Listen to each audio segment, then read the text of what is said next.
Quero, senhor presidente, até antes de tocar aqui num tema que eu considero importantíssimo nesse quadrante da nossa história, fazer uma referência também a esse debate que nós travamos aqui sobre o processo eleitoral, ou melhor, sobre a reforma política, que na prática virou uma reforma eleitoral. E eu tive a oportunidade, inclusive, de tratar desse tema de forma muito mais, eu diria, até detalhada, na quarta-feira próximo passado. Portanto, me refiro aqui hoje a uma parte desse contexto da reforma, que até então a gente festejava como sendo uma vitória, e que permanentemente, aliás, vitória, vírgula, né? Porque o reparo foi feito pelo Supremo Tribunal Federal, quando confirmou em votação por maioria, me refiro à questão do financiamento privado. Então, portanto, essa decisão, que até então nós estávamos comemorando, mas já há uma série de movimentações para que se retroceda nesse aspecto. A expectativa nossa é que, mais uma vez, deve prevalecer o espírito, que eu diria, dos mais corretos nessa casa, é que uma matéria que foi sobejamente discutida e, portanto, consagrada aqui no voto, não há por que se produzir um grau de recurso ou em grau de recurso, uma tentativa de retomar esse debate e, ao mesmo tempo, tentar voltar com um tema que já havia sido sepultado por esse plenário e pelo plenário da Corte, da maior corte desse país, o Supremo Tribunal Federal. Mas, senhor presidente, eu quero tocar aqui numa questão que tem motivado, inclusive, as movimentações do governo nesse último período e que tem a ver muito com a estruturação de Estado. Esse é um debate, senhor presidente, aliás, que Vossa Excelência, quando era deputado junto comigo, teve a oportunidade de participar, e é um tema que, de certa forma, eu até busquei aqui na casa, e me refiro ao Congresso Nacional, até aprofundar, não só pelas minhas raízes, portanto, eu venho do sistema Telebrás, que na época era uma grande estatal brasileira, e fazia o debate sobre o serviço público. E não há como você fazer um debate de uma estruturação de Estado, principalmente no momento de crise, sem enxergar o papel do serviço público. Como estruturar isso? E essa é uma lacuna que nós acumulamos ao longo dos anos. Portanto, eu não quero aqui crucificar os gestores da agora, nem tampouco remover ou até voltar ao passado para transformar em culpa ou coisa do gênero o que não foi feito lá atrás. Essa é uma característica, inclusive, do Estado brasileiro. Muito se falou em reforma administrativa, em reforma da estrutura de Estado, até no uso do termo da desburocratização, mas pouco nós avançamos do ponto de vista do conceito de administração pública responsável, administração pública eficiente, administração pública voltada para atender os interesses da maioria da população e não a utilização de máquinas públicas ou da estrutura da máquina pública para atender exclusivamente os interesses de partidos que, por vezes, ocupam a estrutura de Estado. Portanto, o conceito entre o Estado e governo, a diferença entre o que é a estrutura administrativa de uma nação e o que é a tarefa de governantes durante um período, meu caro Paulo Paim. Que por mais que duradouro seja, é importante a gente lembrar que eu não conheço na história da humanidade, a não ser por golpe militar, estruturas democráticas que, de um pensamento ou de uma corrente de pensamento, que se estabeleça por 30, 40, 50 anos, sem você ter até a forma salutar da chamada renovação desse modelo de governar. E aí eu queria tocar nesse tema, Paulo Paim, porque é um tema que... E aí eu lembrei muito bem dos tempos nossos da reforma administrativa em 1998, quando liderava a nossa bancada o grande companheiro Marcelo Deda, era o líder da bancada, e coube a Marcelo Deda fazer a designação de alguns parlamentares naquela época. Eu era um novato parlamentar, portanto estava no meu primeiro mandato, e recebi de Marcelo Deda a tarefa de me dedicar a esse tema e, naquele momento, fazer esse debate com a estrutura de governo. Naquela época, o governo Fernando Henrique tinha uma estrutura do Ministério de Administração. Me relacionei por muito tempo com o governo Fernando Henrique na área do planejamento, com um ministro que eu considero, inclusive, na época, meu adversário na política, mas eu fui várias vezes, eu diria até incisivo, nessas afirmativas de classificá-lo, inclusive, como um competente ministro, o ministro Marcos Tavares, mas que nós travamos importantes debates.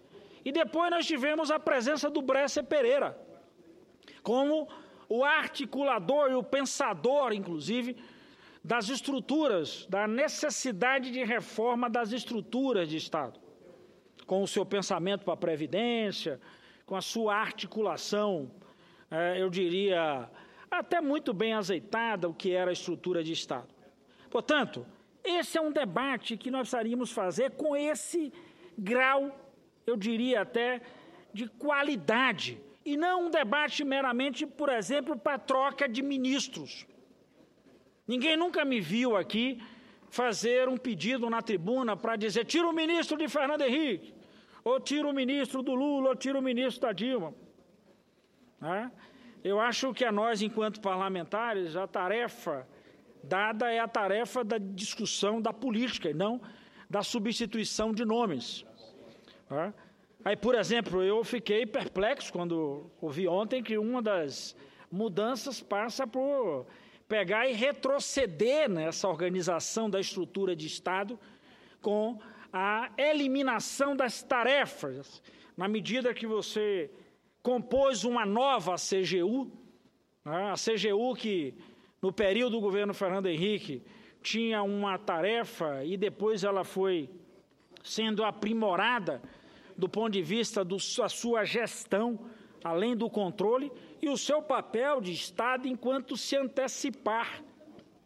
A CGU não é uma unidade de polícia, a CGU não é uma unidade da justiça, ele é um órgão de controle para, inclusive, orientar o gestor público para que o ato, vamos chamar assim, de errôneo, ou até que se consagre enquanto malversação, esses atos não se processem.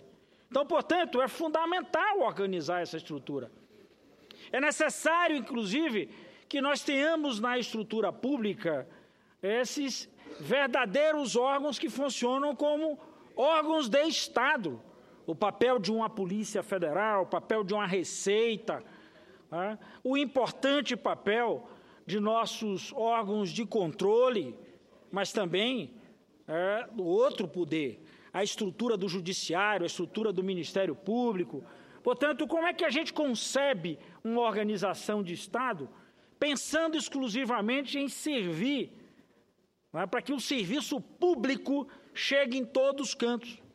Ora, parte do serviço público, e esse foi o debate da reformulação feita no mundo, e aí me refiro, por exemplo, à grande reestruturação que o mundo assistiu nos anos 80, um debate ali ferrenho no Reino Unido, com desdobramentos a partir e a aceitação por parte do governo norte-americano, a crise estabelecida, inclusive, no próprio parlamento francês, na medida que havia necessidade de uma reestruturação do serviço público na França, mas em todos eles, a essência era exatamente chegar a cada cidadão. Eu sempre uso uma máxima que eu digo o seguinte: serviço público é exatamente para o povo mais pobre, é para chegar nos locais mais distantes, é para prover as condições para a viabilização, inclusive, da vida dessas pessoas.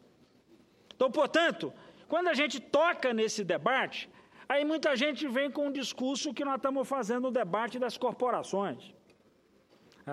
Nós vivenciamos isso nessa casa, quando também ali nos anos 90, final dos anos 90, início dos anos 2000, nós tivemos um processo acirradíssimo, no que diz respeito a o que era a carreira típica de Estado, a forma de remuneração. Uma das brigas que nós travamos, senador Paulo Paim, foi tirar aquele negócio que nós chamávamos de penduricairos nos salários. Você fazia uma série de promoções para poder fantasiar um salário que era extremamente reduzido, não estimulava ninguém à carreira pública, por conta exatamente de um chamado salário base pequeno, e que você, para não ter a possibilidade desse crescimento, você ia promovendo o pagamento de gratificações, portanto, introduzindo na estrutura pública um erro, uma anomalia. A estrutura pública começou a conviver com uma organização interna, onde nós tínhamos mais chefes do que qualquer outro tipo de coisa, porque, na realidade, a ocupação do cargo de chefia era uma ocupação que se dava, meu caro Elmano, para exatamente conceber uma forma ou uma burla para atender a uma demanda de salário. Então, a estruturação do serviço público, ela é essencial para isso. Agora, é necessário também que se faça um debate de quais são os verdadeiros papéis da estrutura de Estado. Como é que você pode, efetivamente, e aí não é o discurso, às vezes, muito estabelecido de, não, é a privatização do Estado ou a precarização do Estado, mas quais são as funções que nós precisamos tirar da estrutura pública e como é que nós precisamos cada vez mais organizar as funções que são inerentes à estrutura pública, para aí sim você não precarizar. Precarizar a estrutura pública, por exemplo, é você dotar os principais órgãos públicos, senadora Ana Amélia, de uma falta de eficiência. Portanto, parece até extremamente delicado, mas é isso mesmo, é dotar de estruturas ineficientes, porque isso não acontece por geração espontânea. Na medida que eu não faço o correto, eu estou induzindo, eu estou fazendo o errado. Portanto, é a indução desse processo. Portanto, é o estabelecimento claro de carreiras, um processo de remuneração.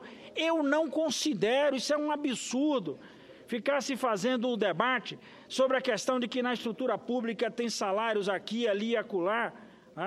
Eu dou um exemplo, o Ministério das Comunicações. O corpo técnico do Ministério das Comunicações, por exemplo, há muitos anos que não absorve engenheiros, porque nenhum desses engenheiros, que principalmente numa área que avançou muito, que é a área de tecnologia da informação e comunicação, não se submetem a nenhum concurso para receber um salário que não chega a ser a metade dos salários patrocinados pela iniciativa privada.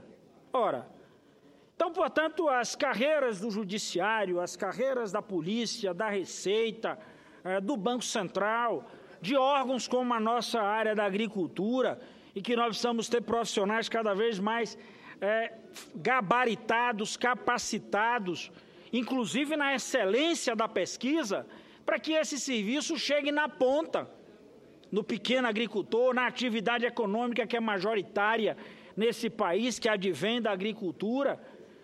O Jorge Viana falava agora há pouco aqui da área de meio ambiente. Ora, o Estado brasileiro cada vez menos forma gente nessa área. Eu não estou propondo botar fiscais, mas a gente botar gente que possa pensar a política. Então, portanto, quando a gente discute, por exemplo, remuneração nessas carreiras, aí todo mundo acha que é um absurdo, é pauta-bomba. Ora, essas são as carreiras que merecem, sim, um processo, eu diria, apurado, para a gente ter a capacidade de atrair para a esfera pública as pessoas que podem, efetivamente, não só levar para a esfera pública um acumulado do seu conhecimento, principalmente no banco escolar, mas agregar a essa pessoa um acumulado de formação para poder prestar o serviço à população. Portanto, nós precisamos de estrutura física, nós precisamos de estrutura de uso de ferramentas desse novo tempo, para que o serviço público possa chegar, para que você efetivamente possa ter. Então, quando se fala numa reforma de Estado, que na realidade não é reforma de Estado coisa nenhuma, é reforma política, a partir de uso de cargo, é tirar ministro tal para botar ministro tal, esse é que é o verdadeiro desserviço à estrutura pública. Aí, quando se fala em fusão de ministérios, o debate não é qual a melhor fusão para você atender a população, ampliando a capacidade de serviço desse ou daquele ministério. Mas a fusão, ela termina acontecendo a partir de como eu vou acomodar. Então, o número de ministérios está associado a quanto eu vou ganhar de apoio político nas casas legislativas.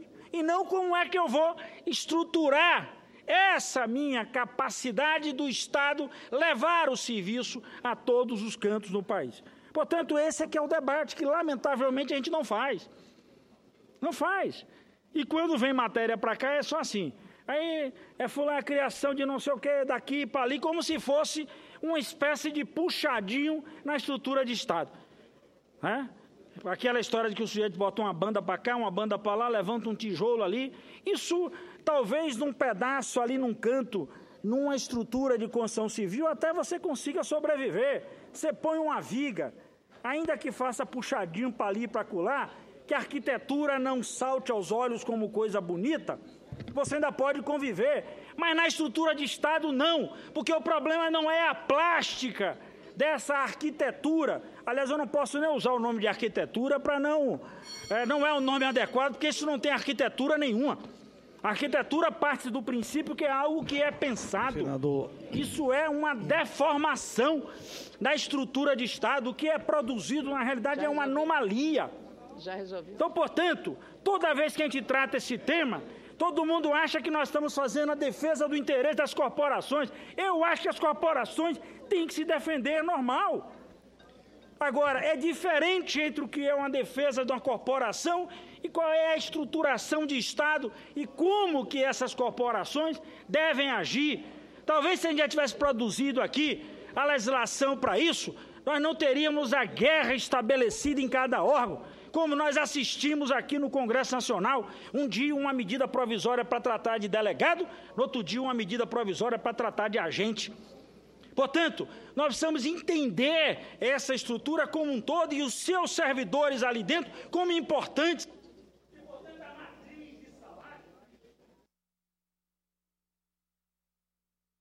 A matriz de salário é uma questão fundamental, até para você não ter uma evasão e, ao mesmo tempo, você ter estímulos na estrutura de Estado, seja ela a estrutura do judiciário, do legislativo ou do executivo. Então, portanto, isso é um respeito normal a quem e para quem o serviço público chegará. Então, portanto, essa é a ponderação que eu quero fazer, senadora Ana Amélia. Vou dar uma parte a Vossa Excelência, ao senador Almano, para encerrar, para a gente entender.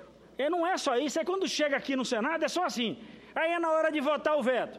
Aí fala, não, quem vota pela manutenção do veto? Aí tem que votar porque o governo está pedindo. Quem é contra a manutenção do veto é porque está contra, a favor de pauta bomba, não está pensando em nada, não sei o quê. Alguém deixou isso represado. Alguém pegou isso e foi empurrando, como quem empurra lixo no canto ou para embaixo do tapete. Pois se tivesse tratado essa estrutura de Estado como ela deve ser tratada em todos os seus momentos, nós não teríamos esse acumulado histórico, que eu não sei se dá para chamar isso de acumulado, porque isso é de amontoado histórico que foi deixado. Então, portanto, é incorreto tratar da maneira como vem sendo tratado ao longo dos anos no Brasil, eu diria até com falta de respeito às estruturas públicas e, principalmente, ao cidadão que precisa e merece o serviço. Senadora Ana Amélia, depois senador Almano, e eu encerro. Senador Walter Pinheiro, eu queria cumprimentá-lo a manifestação de Vossa Excelência a respeito da CGU. De fato, se a presidente da República, que compete a ela, apenas tira o caráter de ministério, dá o caráter de ministério, mas se a estrutura funcionar, nós não sabemos quem é, nem todos sabem quem é o diretor-geral da Polícia Federal. E, no entanto, a Polícia Federal está funcionando muito bem, com digamos, um rigor republicano exemplar. Então, se a Controladoria Geral da União for funcionar sem um ministro como cabeça, ótimo.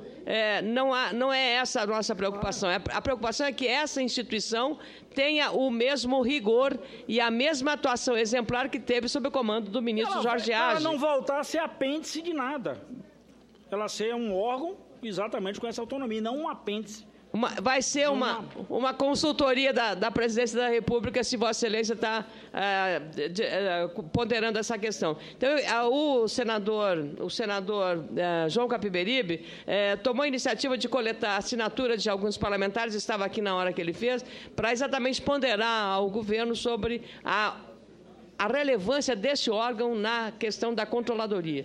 E muito foi feito em matéria de desvendar muitas irregularidades no setor público pelo trabalho da CGU.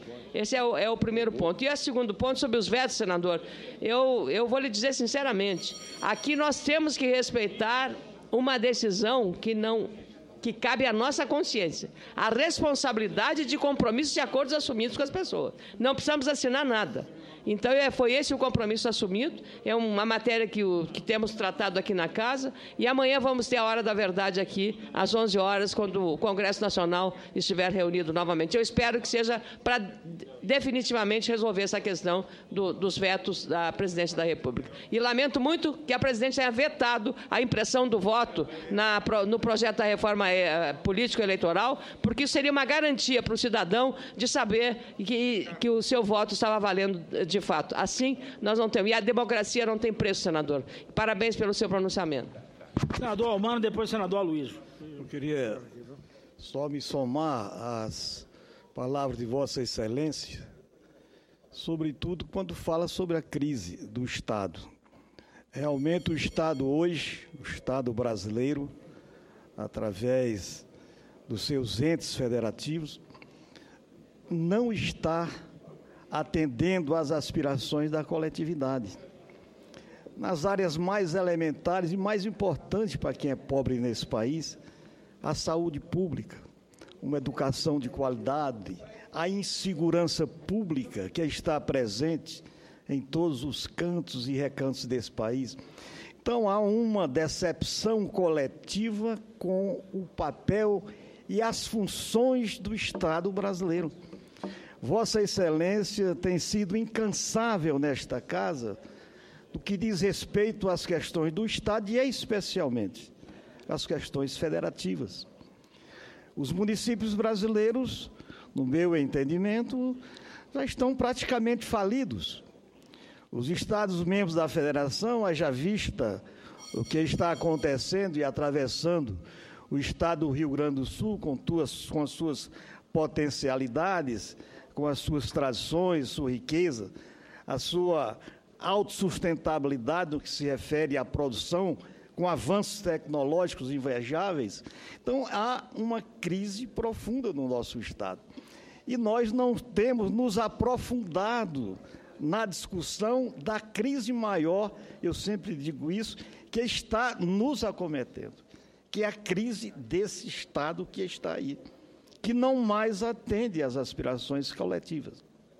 De outra parte, com relação ao fatiamento da Controladoria Geral da União, que eu considero uma das conquistas recentes da sociedade, no aperfeiçoamento do controle, do descontrole do Estado brasileiro, quer dizer, isso é um retrocesso. Nós fizemos...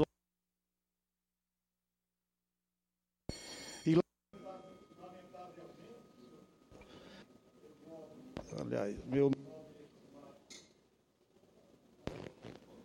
meu nobre e estimado senador, nós não podemos permitir que haja um retrocesso, sobretudo quando o Estado avança no controle desse, porque nós estamos num momento de precisar que um governo venha governar o Estado brasileiro. Se nós considerarmos o que está acontecendo em outras áreas específicas do nosso Estado. Então, eu queria me somar às considerações, ao pronunciamento de Vossa Excelência, que sempre tem trazido a esta casa, a esse plenário, assuntos da mais alta importância para a vida nacional.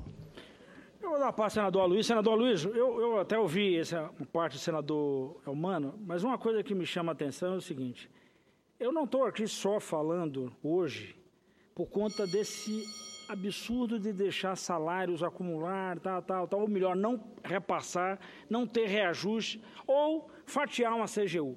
Na minha opinião, tudo isso é fruto exatamente dessa desestruturação que a gente vem vivenciando ao longo dos anos. É isso que eu estou reclamando. Quer dizer, não há uma medida para você tratar essa questão de Estado de uma forma mais consequente, de uma forma, inclusive, producente, para você não ficar tratando isso a cada momento, para transformar depois jogar a responsabilidade no Congresso. Ou o Congresso é que tem que resolver o problema do veto lá, porque é pauta bomba. Ou o Congresso é que tem que resolver o problema da CGU. Na realidade, é esse debate. Que Estado é que nós precisamos ter para continuar enfrentando as crises e prestando serviço à população brasileira? É esse debate que eu sinto a ausência. É esse debate qualificado que eu não vejo. Aí, quando os governos falam em reforma, a reforma é tirar fulano, botar Beltrano, preenche aqui, bota acolá, é partido A ou partido B, e não a estrutura de Estado. É óbvio que agente político vai ficar comandando lugares de agente político a vida inteira. Mas é necessário que uma estrutura de Estado seja perene, senador Aloysio, perene, independente de quem está no governo. Portanto, esse é que é o debate que eu quero chamar a atenção. Será possível que a gente não vai ter condição de construir uma estrutura perene de Estado? Vamos passar a vida inteira tendo estruturas de governo que, obviamente, umas vão funcionar uma parte da população, outras para os partidos que estão no governo. Senador Aloysio. Senador Walter Pinheiro, o pronunciamento de Vossa Excelência coloca o tema da reforma do Estado dentro de uma perspectiva bastante ampla e correta, na minha opinião. Qual é a missão do Estado? Como ele deve se estruturar para cumprir essa missão? Será o Estado um tutor da sociedade? Ou o Estado que vai ser um parceiro da sociedade? Enfim, uma série de questões que Vossa Excelência aborda com a profundidade de sempre. Mas eu não poderia fugir da questão atual. A presidente Dilma anuncia uma redução de ministérios. Melhor, antes, o ministro do Planejamento, que é alguém que deveria ter uma visão geral da administração, porque o orçamento é elaborado no seu ministério.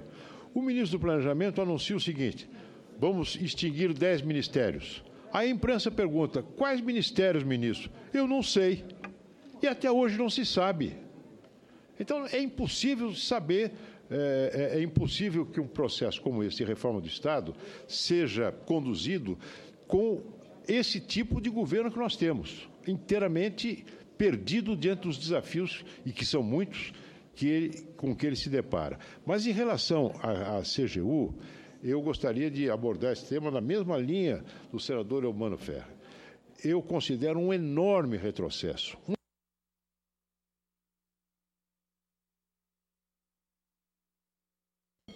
O que se pretende fazer com a CGU. Não é apenas não se cogita apenas de tirar o grau de ministro do dirigente máximo da CGU, o que para mim já seria grave. Eu entendo que a CGU, pela sua importância, a CGU é uma espécie de porrete. Olha, se não andar direito, o seu caso vai para a CGU. É algo que fica pairando por cima do conjunto da administração como um alerta. Se não andar direito, vai para a CGU. Não é? Alguém rigoroso, como foi o ministro Age, aliás, para seu conterrâneo, para dirigir um órgão dessa importância. Tirar o status de ministro já considero ruim. Agora, fatiar suas funções, uma parte vai para a Casa Civil, uma parte vai para o Planejamento, uma parte vai para o Ministério da Justiça, é simplesmente acabar com o instrumento de controle interno do Poder Executivo, da maior importância. Foi criado pelo presidente Fernando Henrique, cumpriu bem a sua missão e não há nenhuma razão que justifique a consecução deste projeto que é anunciado e que tem aqui no Senado uma oposição que eu creio que é unânime dos membros dessa casa. Muito obrigado. Vou concluir, senador Paulo Paim. Assim, eu acho que é isso aí. Eu até usaria uma expressão, senador Luiz, que meu pai brincava muito com a gente, que dizia assim, travesseiro de pena, quando você joga para cima, abre ele, você pode até catar as penas, o travesseiro nunca mais. É o caso da CGU, se jogar uma pena para aqui, outra para acolá, acabou. Você não reconstitui equipes, desmoraliza o órgão, desmotiva os seus funcionários. E na ponta, nós vamos alimentar um negócio que é pior, senador Aloysio. Aí é que na ponta muita gente vai dizer, acabou o controle, agora é geleia geral. Mais um minuto para Vossa Então, Excelência. portanto, acho que é importante ter essa questão. É por isso que eu estou insistindo. Nós precisamos repensar essa questão do Estado. Agora, Piero, mas isso é querer demais. Por que querer demais? Ao invés de fazer essa deforma, que isso não é uma reforma, é a gente, inclusive, fazer de algo consequente. Quando pensou em cortar 10 ministérios, por exemplo, eu pensei até que o orçamento, no dia 31, já viria com, pelo menos, o desconto desses 10 que seriam cortados. Até para você estruturar para frente a questão da crise a partir dessa nova estrutura de Estado que você está pensando. Por isso, meu caro Eumano, meu caro Moca, nós fomos deputados junto lá na Comissão de Orçamento, eu usava sempre isso. Na ditadura militar, Moca, quando os caras fizeram o decreto 200 para tratar de orçamento, eles chamaram de orçamento programa. Na nossa era, onde o programa e o planejamento são questões fundamentais, o nosso orçamento virou um conjunto de números. Se fecha ou se não fecha, se dá menos ou se dá mais, ou se aconchambra aqui ou se aconchambra acolá. Então, portanto, é importante, Paulo Paim, que a gente faça um clamor por uma verdadeira estruturação do Estado e, principalmente, meu caro Paim, respeito à figura do servidor público como quem é, efetivamente, o cidadão capaz de fazer esse Estado chegar de uma vez por todas, principalmente aos mais pobres desse país.